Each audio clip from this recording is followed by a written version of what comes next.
sure that the desirable character is maintained from the district. And that is working.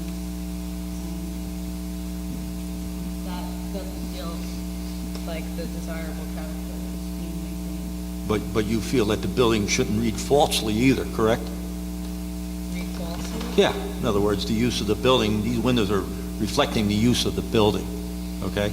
Yeah. Now you start putting a facade on, a false facade, right? And how does that read how does that read overall to the community? I'm not sure you need to put a false facade on. I think that if you looked at the factory-style windows, you could figure something else out for them that would match the rest of the district.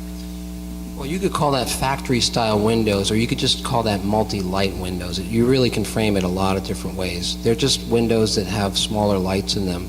You know, if the commission at large felt that they were opposed to those small light windows, we're open to looking at that. You know, if it's about, you know, this, you know, uncomfortable factory feeling about some components, we can look at those and revisit them. Well, what Are you specific about the... Just the ones right in the middle on this, the middle floor, yeah. What would you like to see there? Something that matches the district better. I just feel that they don't match. I don't feel like I understand your position that they are serving a purpose within the building, but they don't. Don't you see it? Architecturally, in terms of the look of it, the architectural detail. Don't you see a similarity between that and the Opera House, the just Mariners gonna say- Harbor, that has windows very similar to that on the first floor? Yeah, I was just going to say that. They're similar to the American Harbor. Sure. I'm just going to jump in and say something. My comments are a result of being in the profession. I'm hearing all the comments, and I can't help but say, yes, 90, maybe 97% of the time, it's nice to have consistent windows in a building, especially a new building. This particular site, Are you on? Okay, I'm on, right? This particular site has driving abstract forces, I think, dictating a difference between front and back, and also the sides become maybe apt to be even viewed differently as well. So I'm not bothered by the difference in fenestration as you move around. I think the site forces are kind of driving that, being more residential on one side and being more commercial on the other. So I could go on and on, but that's it in a nutshell. I just want to add something in terms of those windows on the second floor facing the West Strand. I didn't bring this up earlier, but I also have some difficulty with the small panes, and I thought if you look at the windows that are adjacent to those, if they were carried over in some pattern, that might, again, simplify that side of the building. This pattern here? Yeah, I mean, whatever the pattern you're talking about, At the the first lower floor. Or where you have like the two windows there, and then There two we're- together, you know, wanna stand the up and same point? size and everything, but just Jane, a I'm different having a hard time configuration. understanding where there is. Can you stand up and Yeah. show us Yes, I can. specifically? Since I'm, these windows, I have difficulty with in terms of the entire design, and I think the design of these windows, or even these, could be reconfigured into this area to give it a more uniform look, and hopefully it wouldn't interfere with whatever the purpose is inside, but we have to be more concerned with the externals, of course. Again, I mean, the standard for for the first floor of the commercial buildings in the Rondout is large plate glass windows. You know, this is not the residential side, this is the commercial side of the building. I mean, would you rather just be a large plate glass window? But the building you're referring to, I don't believe it also has balconies and Celtic symbols and a lot of other things. So we have a lot more going on this facade than that building does, and I think that's part of the issue, is that it's a very complex design, and it's a lot for the eye to take in. That's my opinion. So if they weren't divided and they were just like plate glass windows, would that be fine? Would that make you feel better that it's simplifying things? No, I referred to the windows adjacent to the small panes. I think those windows extended into the center would be preferable. Well, I That believe size. the function of that room is one that they want a large.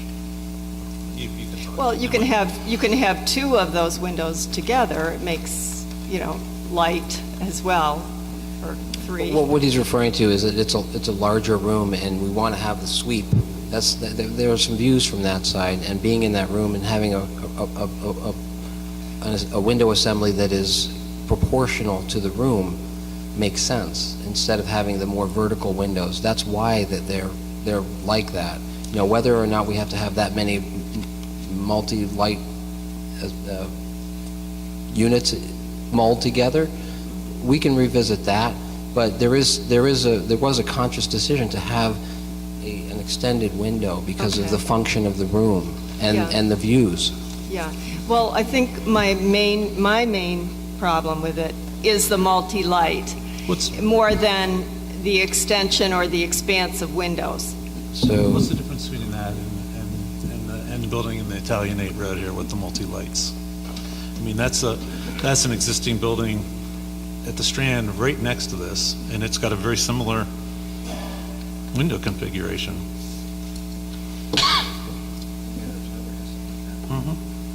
It's not, it's not something that's, There's windows above them, so they look more like the rest of the neighborhood. well, I mean, they're not duplicating the building. I mean, Take away from the west wing.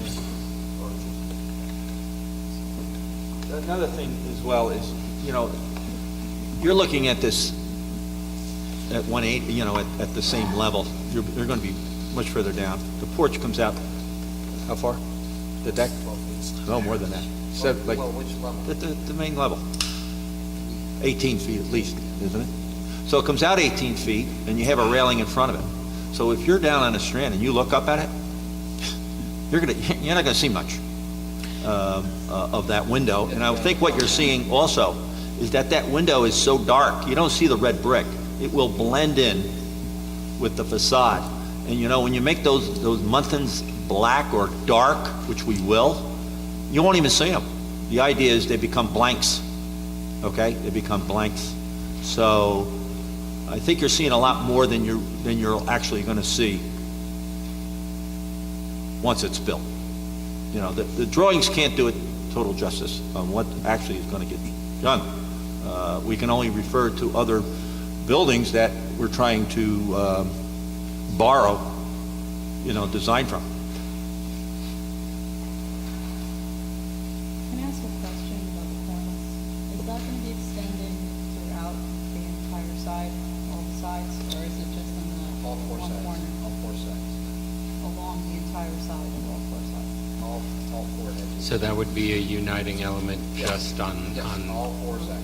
Yeah, there's a couple buildings in Kingston. One of them I can think is the Finkelstein Building. A group of, forget the fraternity that built that building.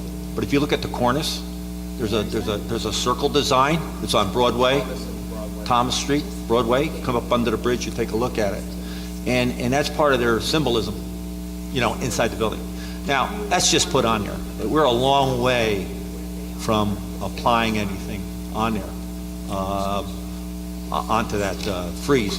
But we thought it was a great idea to bring you know, Irish to the building.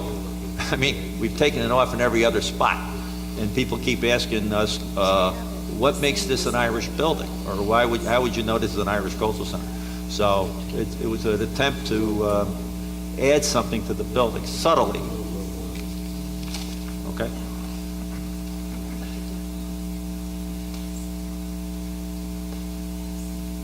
Okay, I'm trying to understand what you're getting at with the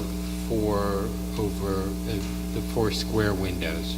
You would be looking for something that more closely resembled the 2/1 configuration within that space? Yes. Is that For rational? me, I don't know what Julie is referring to in terms of that. Well, I think she's aspect. looking for an arch Well, effect. that was one end of it, but the other end was just those, what I'm calling factory style windows. You simplify the lights of the doors.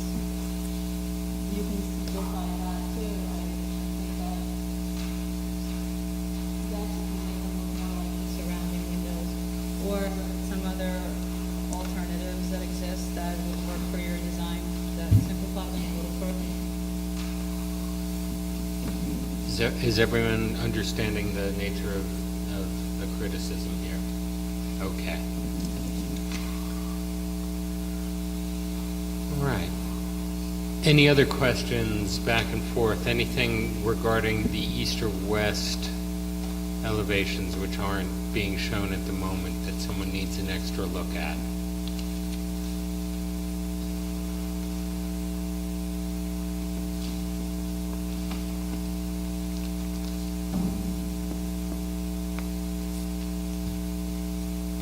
All right, then I'm going to open it up to commentary from the floor specific to the Irish Cultural Center. I'm going to ask folks to listen to the folks who've gone before you so we're not repeating a lot of the same commentary. And if you can hold yourself to a couple of minutes, it looks like there are a lot of folks who have something to say that'll make it more efficient all around. Also, I'm going to need you to state your name into the microphone. If it's a tricky spelling, go ahead, spell it. And I think the best way for me to do this, if I'm in the other room, I can, I'm going to start on this side of the room, calling out comments, folks in the, what's for me, the leftmost seats there. If someone would like to start, that would be great. Yeah. Leftmost for me. So that would be rightmost for those of you facing me. Sorry if that's confusing. Hi. Good day. My name is Owen Harvey, and I reside at 26 Abeal Street. First, I would like to thank the chairman and the commission for this allotted time to share my comments. I am here today to voice my support for the findings of the fact as presented by the co-chair, Marissa Marvelli, on August 3rd, 2017, and seconded by member Leslie Melvin, that the Preservation Commission deny a certificate of appropriateness to the Irish Culture Center at 32 Abeal Street, as the proposed project as presented by the Irish Cultural Center of the Hudson Valley is not compatible with the character of the historic district. Further, I agree with member Julie Edelson Safford and member Alan Baer, who both repeated concerns over the appropriateness of the size, depth, and scale of the proposed structure on the parcel during the presentation by the applicant, even though they chose to abstain from voting. I have followed this application and past applications regarding the 32 Abeal Street parcel for several years now. As a reminder to the Commission, I would like to ask the Commission to recall that in several past meetings with this applicant, it was pointed out that the size of the project continued to be a concern. I think it important that the Commission recognize that this current proposal is actually larger than those previous applications by more than 1,000 square feet. As an adjacent property owner and as a father with 3 young children, I cannot emphasize enough the negative impact such an oversized project would have on our lives. a point member Julie Edelson Safford also brought up during last month's discussion. I am worried for my family that some members of the commission may be experiencing fatigue over this application and overlooking previous meetings with the applicant where, aside from aesthetics, size was also expressed as a concern. Fatigue is understandable, I know, as this application has been a long process, but an opinion of good enough cannot be the outcome. Too many lives will be impacted by this project. In the end, this process is not about the length of reviewing the application. It is about protecting the character of the historic district. Also, we cannot overlook that this project is situated in the midst of the National Historic District. Company Hill Path and 26 Abeele Street, the Jacob Forst House, are adjacent to the parcel. Both are included on the walking tour of the National Historic District. Temple Emmanuel at 50 Abeele Street and the Sampson House at 16 Abeele Street are also included on the tour. How are we to believe that this proposed superstructure will enhance our experience of moving through this protected space and not merely dispossess it?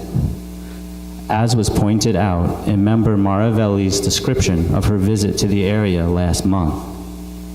In closing, I again wish to restate my support for the findings of the fact put forth by the co-chair and ask that the other members follow Member Melvin in supporting the Marvelli determinations as well. Thank you. Thank you. Anyone else from this side?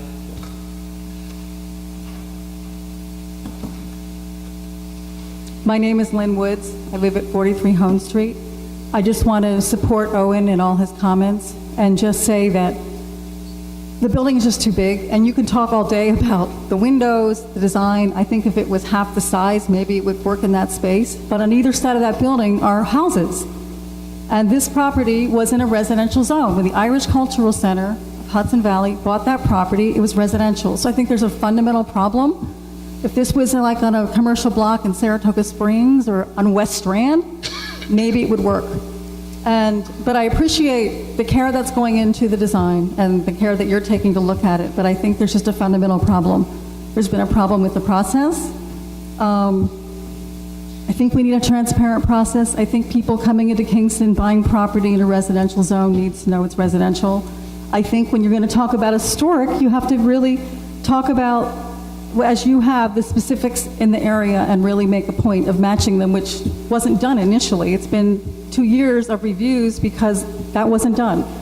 And I have to also say that as a reporter, I did a story about this quite a while back, beginning of the process, and I looked at some of the documents for funding, and they were inconsistent. And I'm still confused whether the third level is going to be operational, whether there be people up there. Originally, the idea was that was part of the educational programming, which means a lot of noise and issues. So I've never gotten clear about the usage, how many people, how often the place will be open. It's always different answers. And as a member of the neighborhood, as someone in the neighborhood, I'm obviously concerned about parking, which I think is outside of your purview. Huge issue. I was at the forum that the mayor had last week talking about issues we have right now with parking. So there's a lot of issues that may be out of your review, but I appreciate the care with this. But I would just say, I think the scale is a problem. And start with that.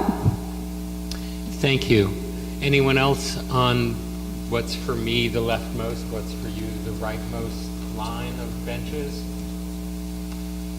Thank you. Let's move on here. Anyone in the, yep, thank you. My name is James Casey. I got a master's degree in fine arts and I studied architecture. I think that the Irish Cultural Center, the effort that they have put through has shown that they really care about the community and the neighborhood.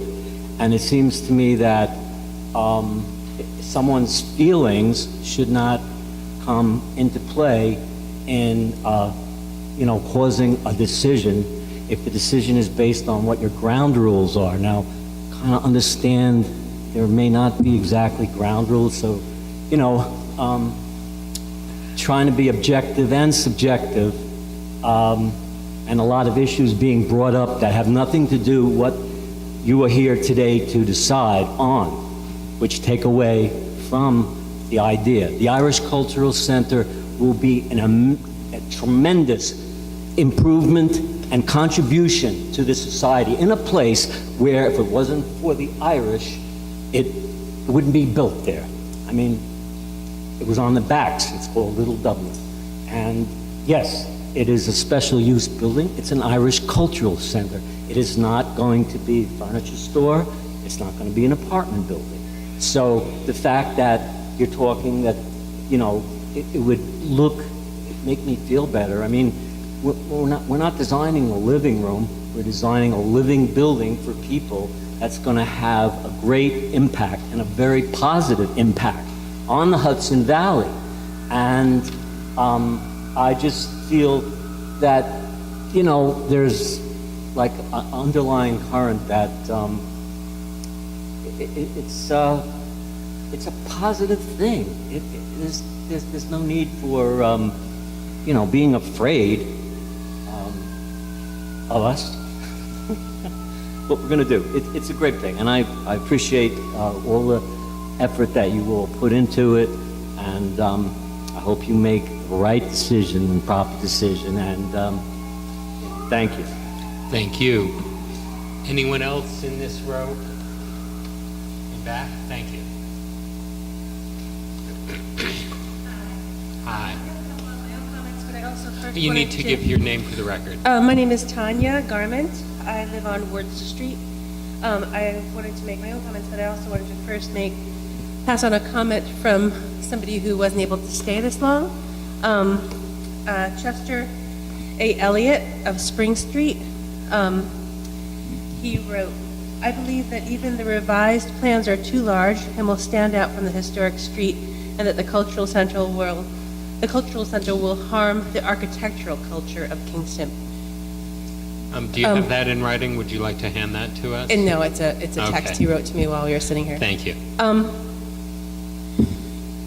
It's a huge building. I think that it can just be said over and over again because I think a lot of people feel it. And the big problem is the relationship to the neighborhood. It's its own use. It's a big special use. But the reality is they own a lot across the street. It could be two smaller buildings. It doesn't always, it all have to be this Goliath that basically takes over the neighborhood. And I think there are some real design flaws that I'm not a design expert. I like to read about design. I know that a big blank wall is alienating. There can be privacy in other ways that's more aesthetically interesting than putting a big blank wall in somebody's face. And I think it's a valid concern that one side of the building is totally different than the other.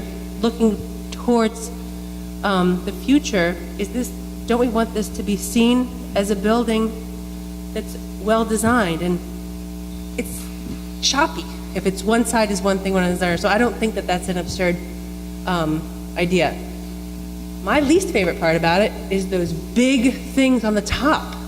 I mean, really? Is that really okay that we have these big, I mean, maybe if there was screening or some sort of thought put into it, where there could be vertical gardens or something interesting up there. And the commission didn't ask for a fake historical building. They asked for a building that fits in a historical neighborhood, which really should be something that's of its time, but it has nods to the history of the neighborhood. Fake historic windows, those fake panes, ain't it? Thanks a lot for all the work you do. Thank you. Anyone in this row of seats who'd like to comment? Okay, sir, I think you'll have to wait. She stood first.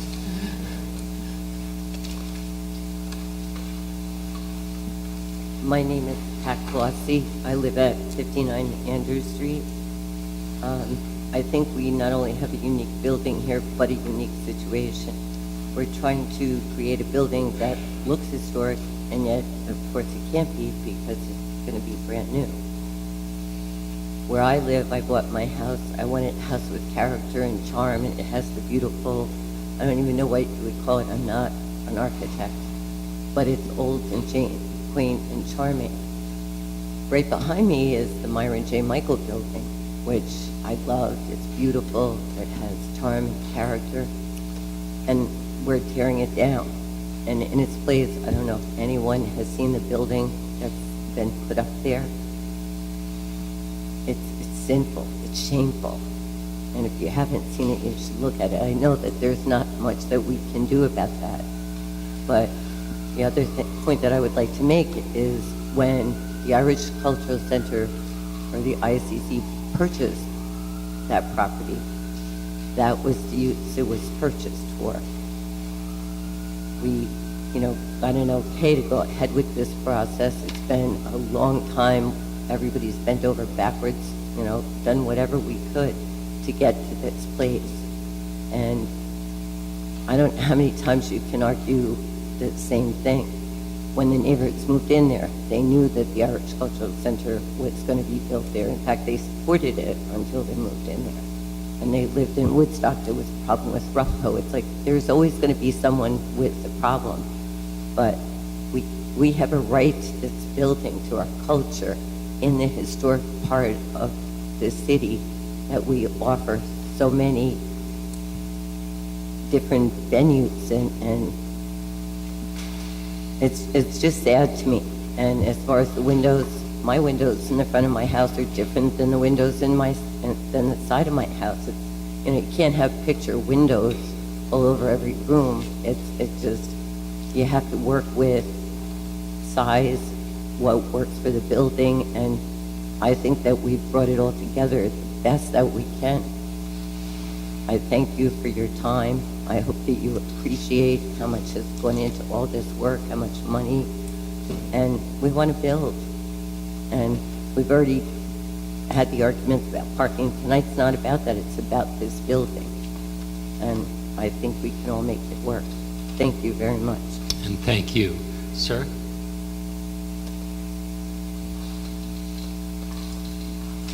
Hi, my name is Peter Wetzler, and I live at 79 Wirt Street, just up the hill from the proposed center.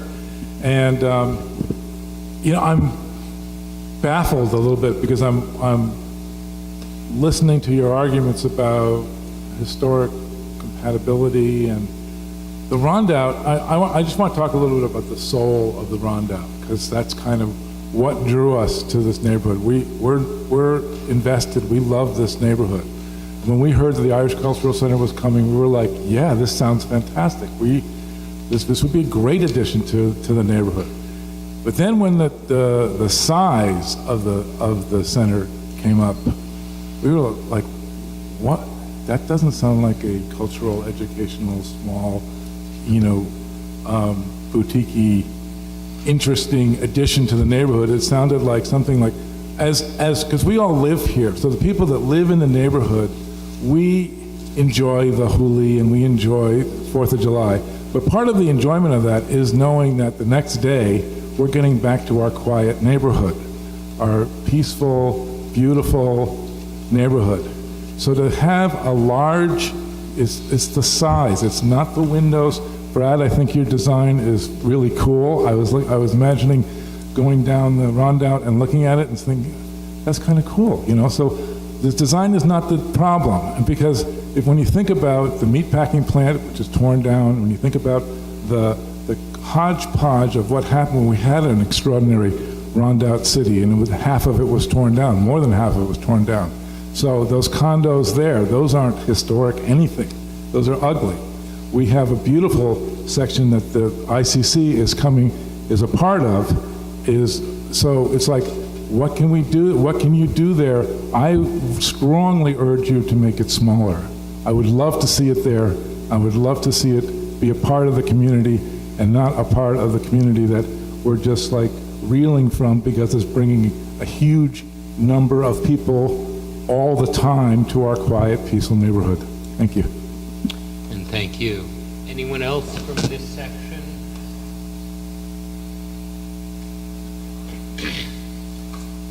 Hi, I'm Dr. Joanne Myers. I live at 56 Beale Street. What used to be the parsonage to the Presbyterian Church that is now was Temple Emmanuel and so on. We have lived there for 23 years or so. We welcome the ICC, but as my neighbors have said, we bought our house because it was a historic house. It was in a historic neighborhood. We would love the ICC to be our neighbors, but to be a neighbor that is within scale. It is too wide a building. From the Abeale Street side, it doesn't look human compared to the houses alongside and up and down Abeale Street at that point. So I hope that you do your due diligence as our, and maintain the historic nature of our neighborhood. Thank you. Thank you. Anyone else from this section? Sir in the back, I think you stood up once already.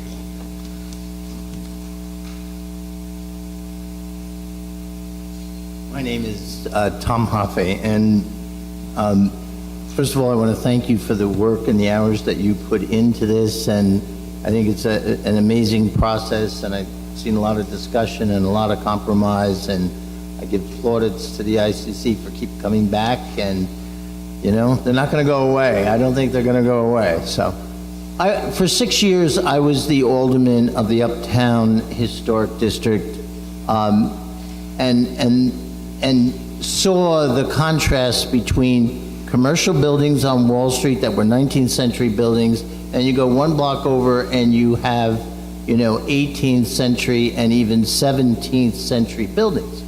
And the thing that always struck me was that a 17th century building, those that survived the 19th century rebuild that went on there, those that survived adapted. They were built as single units, and then all of a sudden they were double units or triple units. There was, if any of you have a chance to see in the Academy building that is about to be converted into Books and Beer, and the amazing job that was done there by Gerald Salente, and you walk in there, the thing that I enjoy looking at was you see where the original door was, and where the windows were bricked up, and there was the fireplace, and it was adapted as it went along, because that's the way the buildings survived.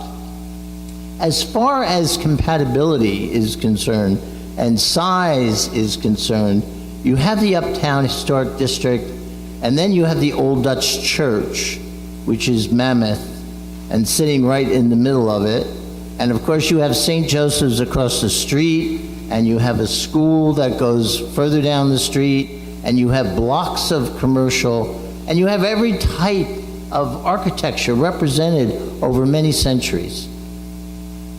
Anybody who has looked at, I have the Facebook page for Save the Word Street Bridge. That's my little thing there. You might see it on Facebook. It posts every once in a while. And they're working on, the money is there to redo that bridge, to bring it back to life. $37 million is already at the DOT to scrape that bridge and repaint that bridge and try. But that bridge, when it was built, was a mammoth change in the neighborhood.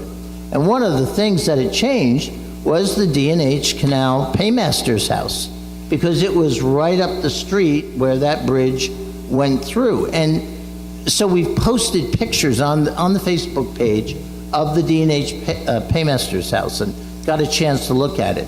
And if anything was ever at a scale with that downtown area, it was the Paymaster's house. I mean, it was meant to be a bold statement concerning the D&H Canal and the workers who were there, and they trudged up that path or walked up those many steps to get to that house to sustain their lives. And they lived in those neighborhoods in small little shanties, which have since been swept away.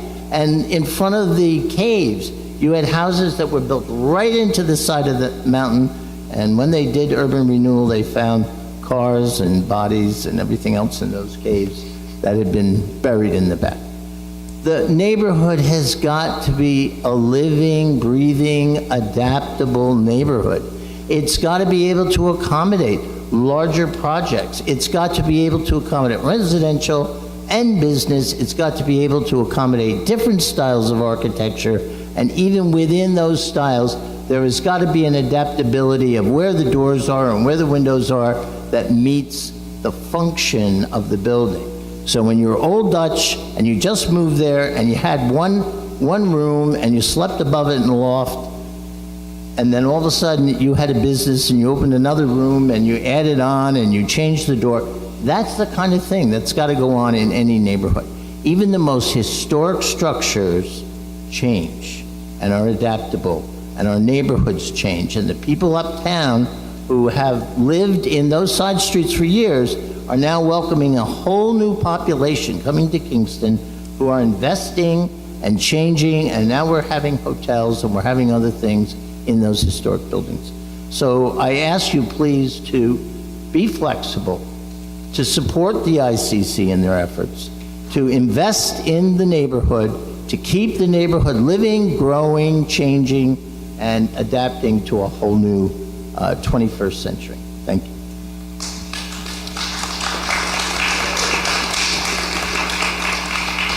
Thank you. Anyone else from this section?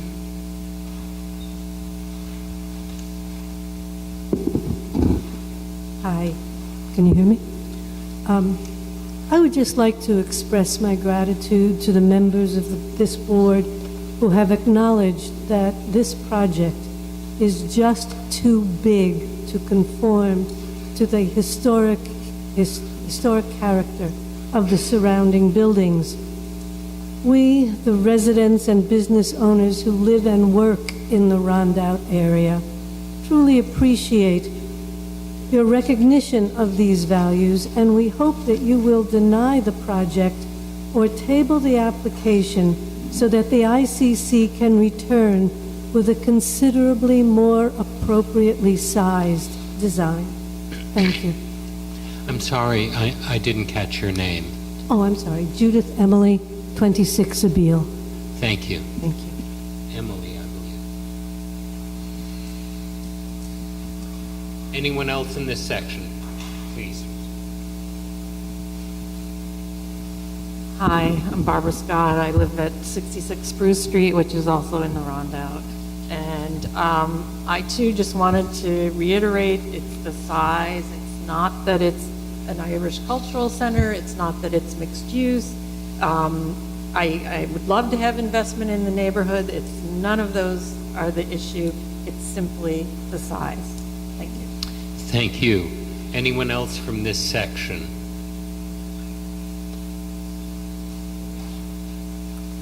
Hi, I'm Hillary Harvey, 26 Abele Street.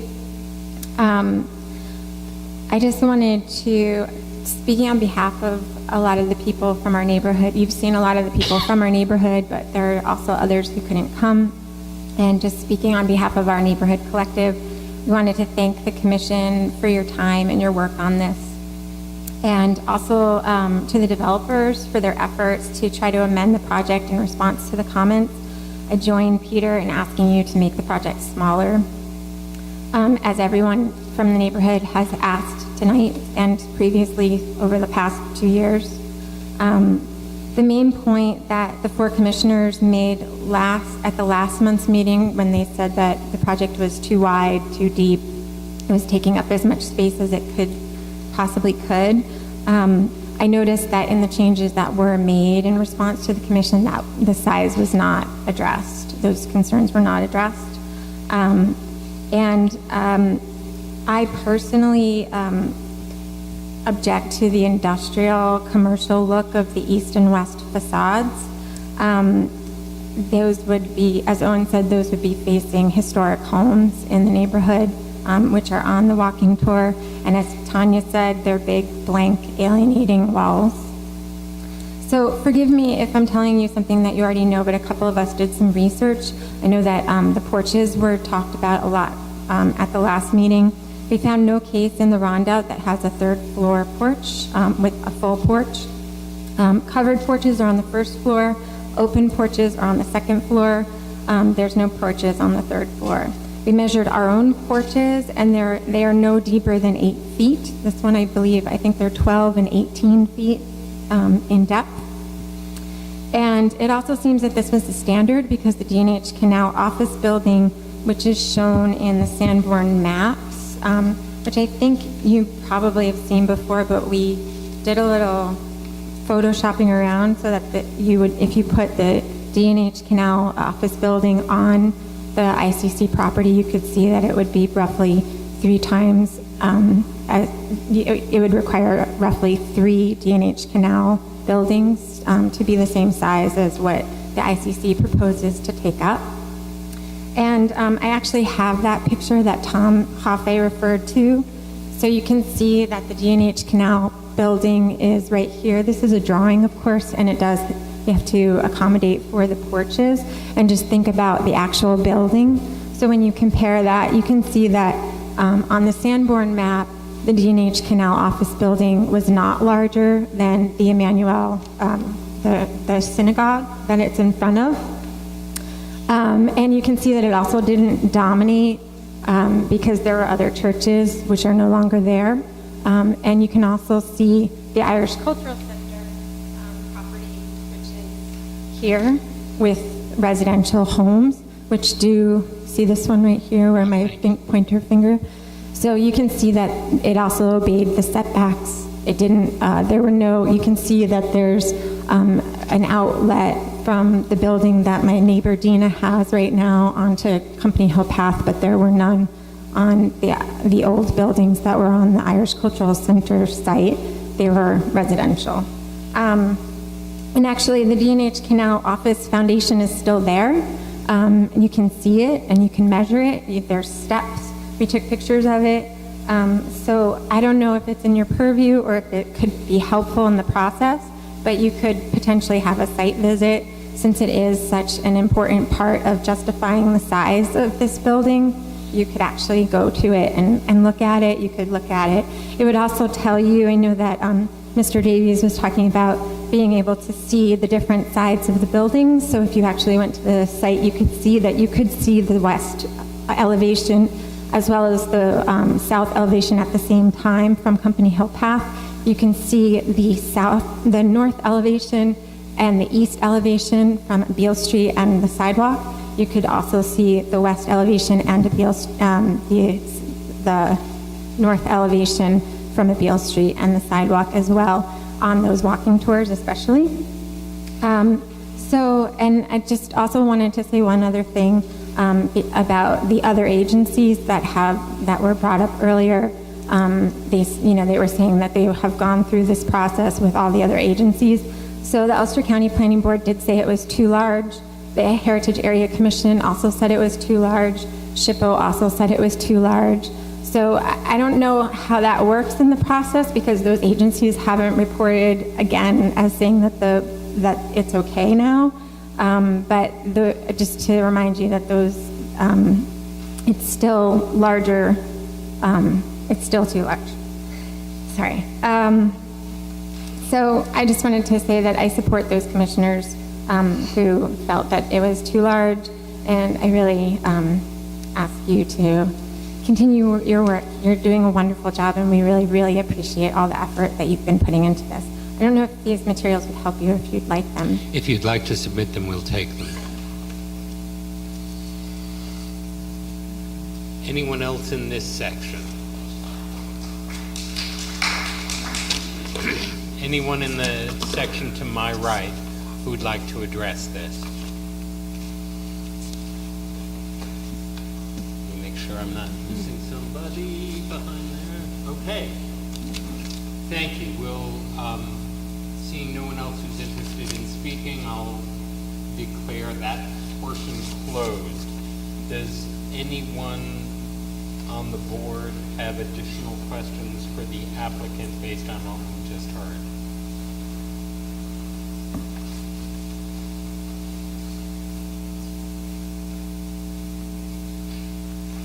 I guess I have a question.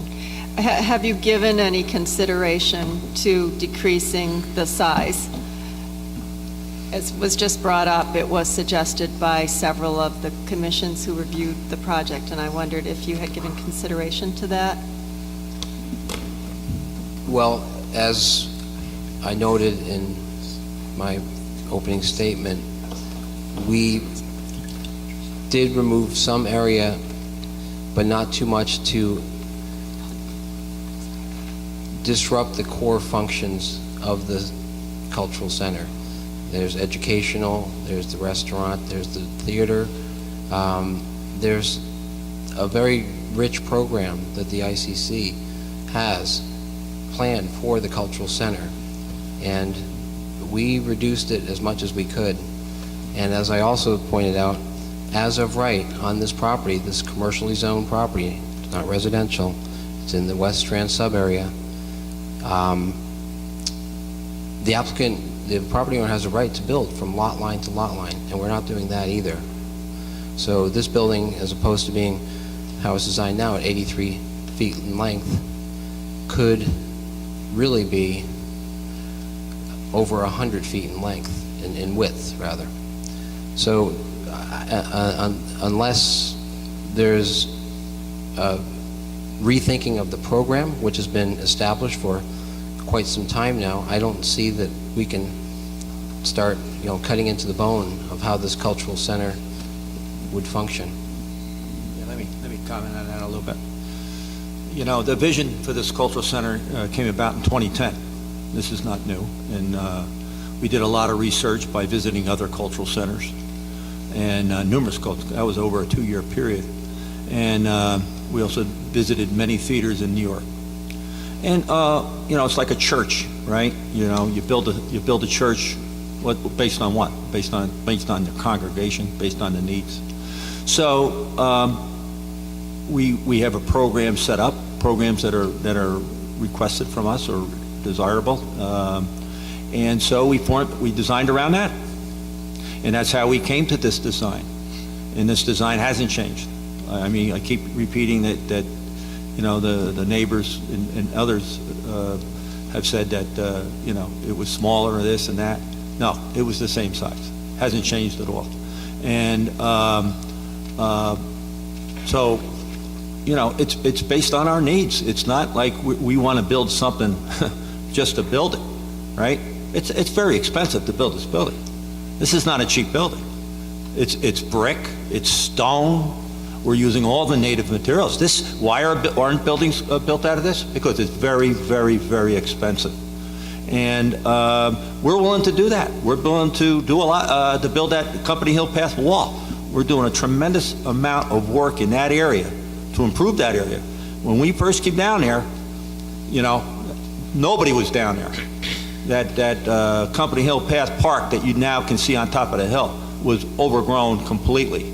And it's the volunteers of the Irish Cultural Center and the AOH that have gone up there and kind of beat back the bushes, if you will, and done the replanting up there working with the City of Kingston Parks. And we worked hand in glove on that. And now they're maintaining it, and it looks very nice. So no, as a matter of fact, this is very small. This building size is small and compared to the other cultural centers that are being built. It's not out of scale for its use. Well, just as a comparison, so we keep talking about the size, the Utica Irish Cultural Center is over 21,000 square feet and also features a restaurant and a pub. This is not unusual. This is part of what an Irish Cultural Center is about. It's a celebration of what the Irish culture is, and if you can squeeze it into a smaller building, then great, but other cultural centers are actually much larger.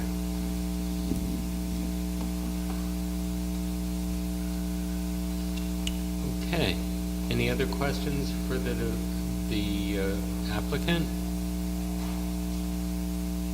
All right, then we have a choice right now. Do we want to deliberate and render a decision, or do we want to click through the rest of the agenda and come back to it? What do people think?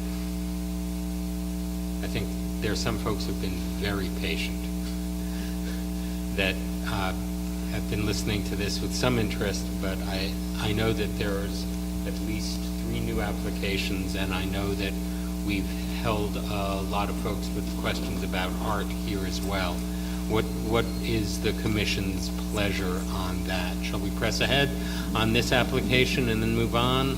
Do we feel, or do you want to come back to this so we can have a fuller discussion after consideration of some of the less complex applications? I'd like to say that, our members have been here numerous times. And they waited through the night. I know, you've been good, but it's the know. commission that I'm looking to for direction. Thank you kindly. What do you folks think? I'll start with Jane. I would probably prefer to deliberate. Now? Go back to it. Go back to it after we've hit these things? You agree with Jane? Alan, you have an opinion? You would, all right, you're headed that direction. Leslie? Coming back to this. Scott? I'd prefer to go forward. We got the charts there, we got the people there. I mean, I don't know how much more we need to talk, but. Okay. I'm going to weigh in on going through the quick ones right now, and I'll ask you guys to take a quick step aside. We've got a fair amount to plow through. Who's here on 7888 Spring Street? Biddeford Properties? Okay. That's fine. Thank you, gentlemen. Thank you. And thank you, everyone, for your commentary.